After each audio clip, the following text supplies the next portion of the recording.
is it permissible to eat non-halal meat? Before I continue, how can you ask whether it's permissible to eat non-halal meat? Or are you trying to give me an answer? If you're saying non-halal meat, no one on earth will say it's halal. You're saying it is non-halal, such as pork or a dead animal. This is non-halal because it is not lawful. It's not made lawful by the Quran or by the Sunnah, or it was lawful to consume its meat, but it was not slaughtered, it was killed. So this is non-halal. But I understand that you mean pertaining the meat which is slaughtered in these countries, is it halal or non-halal? But the question was phrased differently though. So I would say, is it permissible to eat the meat which slaughtered in the USA, right? Then afterward he said, what defines meat from the people of the book? Now this is the right question. Which meat that Allah subhanahu wa ta'ala meant when he mentioned in ayah number 5 in Surah Al-Ma'idah, when Allah subhanahu wa ta'ala says, اليوم أحل لكم الطيبات وطعام الذين أوتوا الكتاب حل لكم وطعامكم حل لهم. This is verse number 5 in the 5th chapter of the Quran, in which Allah subhanahu wa ta'ala says, in an answer to what's made lawful to the believers, he said, today أحل لكم الطيبات, all that is good has been made lawful for you. وطعام الذين أوتوا الكتاب حل لكم, and the food of the people of the book, Jews and Christians, is lawful for you to consume and to eat. وطعامكم حل لهم, and your food is lawful for them to eat as well. Abdullah ibn Abbas, who is the best one to understand the Quran after the Prophet sallallahu alaihi wasallam, Turjuman al-Quran, said the ta'am, the word ta'am or food here, does not refer to vegetables or fruits, it refers to the meat. So the meat which was slaughtered by a person who belongs to Ahlul Kitab, the people of the book, it doesn't mean anything other than the fact their prophets have received books. It doesn't say that their books are still effective, have not been altered or changed. No, it doesn't mean any of that. It only means that their prophets, Musa alayhi salam and Isa alayhi salam, have received wahy and books from Allah subhanahu wa ta'ala. But in many other verses in the Quran, Allah subhanahu wa ta'ala informed us that these guys have altered and changed their books, and they changed the word of Allah for a very, very insignificant price. So an animal which was slaughtered properly, and due to slaughtering it caused bloodshed, such as cutting the jugular veins,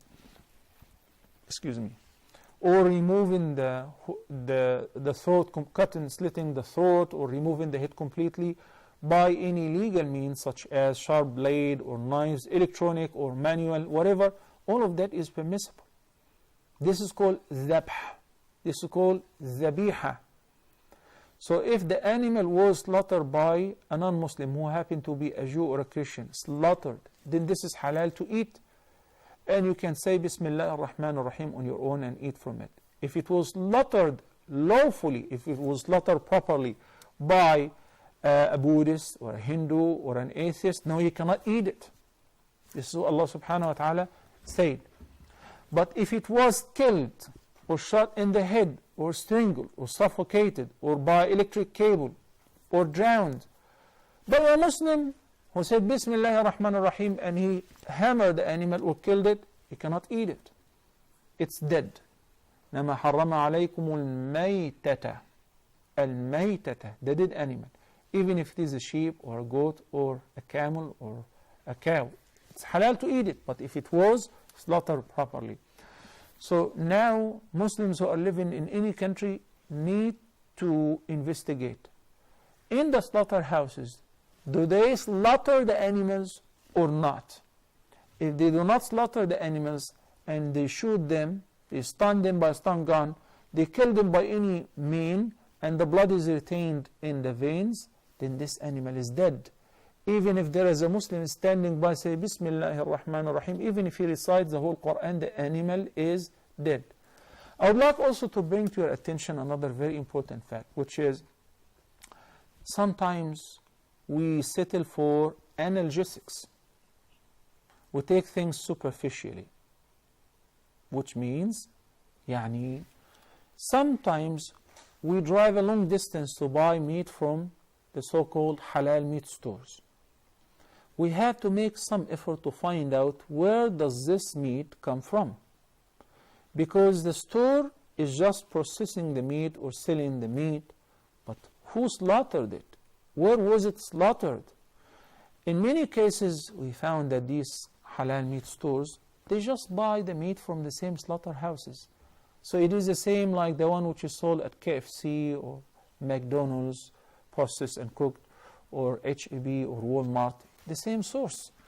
So why would you consider this haram and this halal? We have to look at the bigger picture. We have to investigate deeper, not to make things difficult, but this is something concerning our food consumption. We eat on regular days, morning and evening, and we feed our children. So we need to sort this for good.